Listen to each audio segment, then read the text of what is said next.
Hey, what the fuck is up, YouTubers? My name is HuntinNoobs.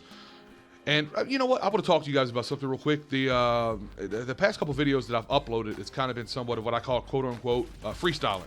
And what I mean by that, and I've already gave the definition on my last video, is basically where I just talk to you guys without watching a video.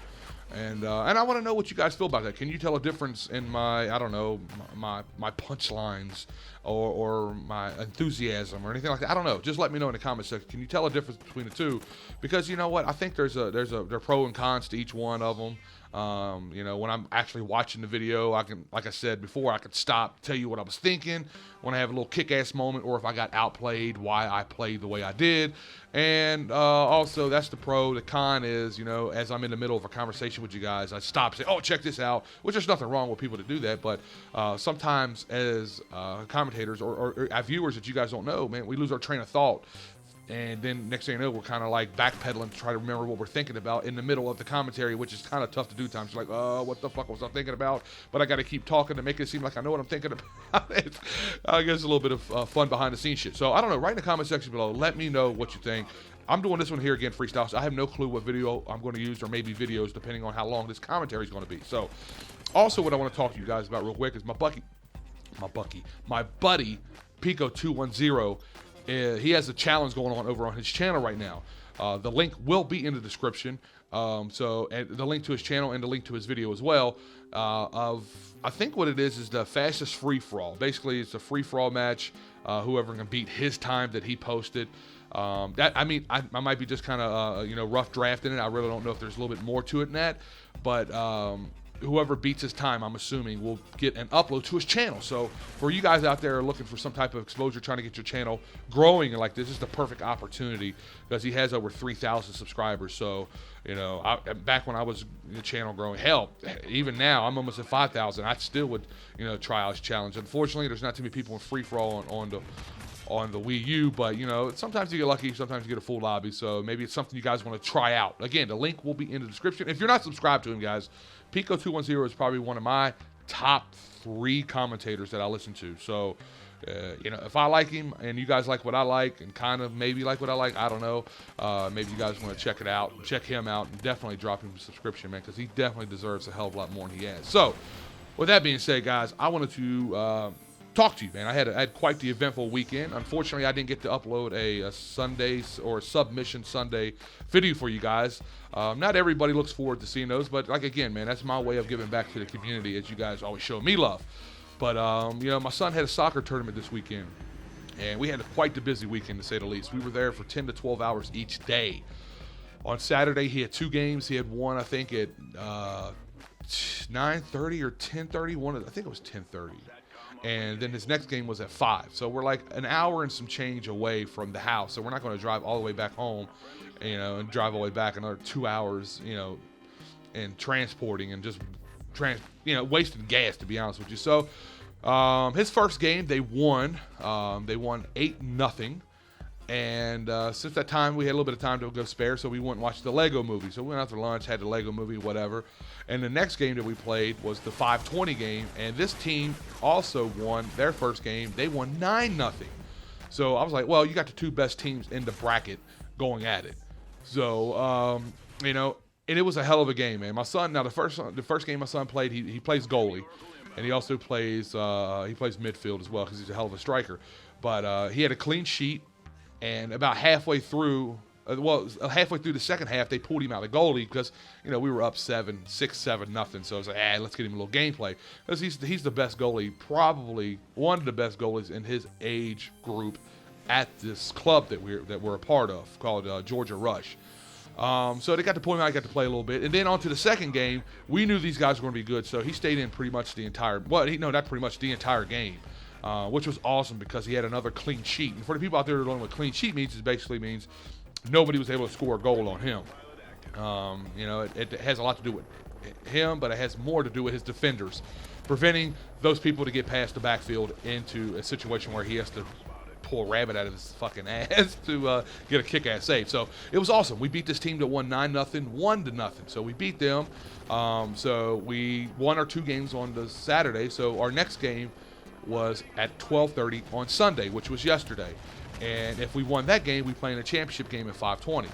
So we go into that game. My son's playing goalie, and up into this game, he has a clean sheet, right? So by halftime, we were up 6-0, I think, 6-7-0. You know, we're just rolling through the competition, to be perfectly honest with you guys. So they pulled him out, let him play a little bit, which is awesome. Unfortunately, they got a goal, but it wasn't on my son's watch. You know, so we won 6-1, I think it was.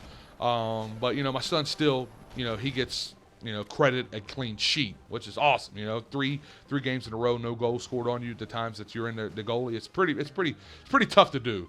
You know, no matter what age group you're playing with. I mean, these guys are they're playing for U11, I think it is. Yeah, U11, and so it's there's some pretty good players out there. So next game we have is at 5:20 yesterday.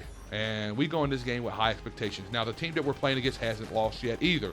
Now, we played against these kids before. They're called the LSA Sharks. And I think it's Lake Lanier Association Sharks, something like that. I don't know. And, you know, we know they're good. They have some really, really big kids. They have some kids on there that are much bigger than our kids. And we put up a hell of a fight, man. Like, you know, the first, like, 4 or 5 minutes into the game, there's this one big, tall kid on our team. And he was really pissing me off. I hate to say some kid was pissing me off, but he was flopping. For anybody that knows what flopping is, basically, like, if somebody, he's inside the box, and if he took somewhat of a bump, he would fall down. And the fucking referee was falling for this shit, man. It was pissing us off so bad. Like, our parents were going ape shit on this referee, man. So he got a penalty kick, and the kid scored the goal on the penalty. My son got a hand on it in the goalie, but it's tough, man. It's really tough when you got a kid got a wide open shot at you, and he's big, you know, he's powerful.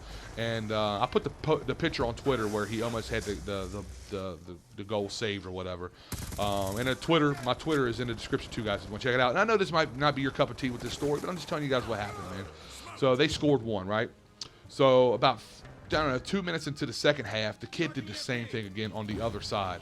And I'd be damned if the referee didn't call it. It was so fucking hilarious. My wife is super conservative, right? She doesn't really express her. I mean, she's not like emotionless, but you know, she's conservative, man. She's not the type of person to go ape shit like I am.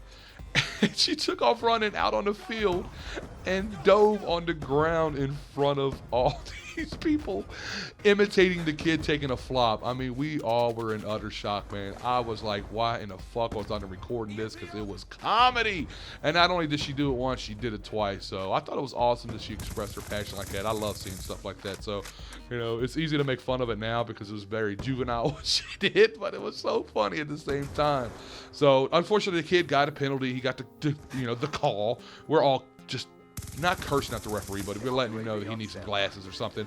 And unfortunately, the kid scores another goal on my son. It's tough, man. Like, you know, anybody that's played goalie or played in soccer and football, whatever you want to call it, you know, when somebody gets a penalty kick like 10 feet outside the box, man, it's just outside the goal. It's just, I don't know, man. It's hard to defend that. So anyways, long story short, they lost 3-1. We eventually did get a nice kick-ass goal. Now, they did get one goal that was legit. So in my opinion, those two penalties shouldn't have counted. It should have been a 1-1, and we should have went down to, you know, whatever the tiebreaker method was, maybe another additional 5 minutes or penalty kicks or whatever. I don't know. But it's unfortunate, man. There was a few kids on our team crying, you know. They really put their hearts and souls in this, man. They played their asses off. Then to get robbed, it was heart-wrenching, man. So that's pretty much what my weekend would consist of. That's why I was not able to put up a video for you guys for the Sunday submission. I will, you know, keep it rolling out next week. I really don't remember who's next, so I have to go into the videos that I have to upload. So please don't ask me, am I next? Because I don't know. Now, I don't have to go into work until Wednesday, but we have a state of emergency going on right now in Georgia. We're looking at 2 inches of snow and ice. And I know the people from the north watching this are like, what did you just say? Yeah, well, you got to understand, guys, here in Georgia, we're not equipped for that type of weather, man. I mean, when we get snow down here, I mean, it's huge. Now, I'm from the north now, so I know what a couple feet of snow look like and ice and all that shit because we're equipped for it. We have salt trucks, we have snow shovels. Hell, we even have sleds to even partake in the fun activities you can when it comes to snowing. But down here, it's not the case. I got to take my garbage can lid off and use it. But anyways, like I was saying, I'm not scheduled till Wednesday to go into work. But I call into work and ask them, like, hey, you guys need me to come in because if it, I might not be able to make it into work. And I wasn't able to make it into work last week when we had the snow and the ice. I missed out 2 days, and I don't want to miss another 2 to 3 days. Financially, just can't lose the money and the potential, the amount of money to make while you're there. You're looking at probably $500 to $600 a day because nobody else can go out to eat, and they have to eat with us, and they're just tipping their tail ends off and giving you all kinds of money. So I really don't want to miss out on that. So there's a probability that I might be going into work tomorrow afternoon and not getting out of work until Friday. So I won't have any videos for you guys. I'll probably do some vlogs or whatever from my phone from work. Maybe you guys would like to see that. So just give you a little heads up of what's going on and things like that. So I don't know. Write in the comment section below, guys. Let me know you think it was bullshit on those calls. You wasn't there, but just roll with me, people. Roll with me. Humor me. Also, let me know how your weekend was and if you guys are going to be part of this southern snow bashing. I don't want to say this northern snow bashing because you guys again equipped for things like that, and just we are not. So I don't know, man. Hopefully everything works out well. This snow just comes and goes, goes by. I wish I was at home hanging out with the family to be able to take them out, do a little sled riding or something like that in the yard or whatever. But it is what it is. Got to get that money. Got to feed the people. So again, guys, I appreciate your support. I appreciate the people sticking around for this long ass commentary. I haven't put out something like this in a long time. Again, write in the comment section below if you do appreciate these freestyles, as I call them. I used a quotation mark. And as always, man, your support is awesome. If you like the video, please feel free to rate it. If you like the commentary, please feel free to rate it as well, guys. With that being said, it's your boy HuntinNoobs. I'm out this bitch. This is get wrecked, son. Woo. Yeah. That was so bad. That was fucking awful.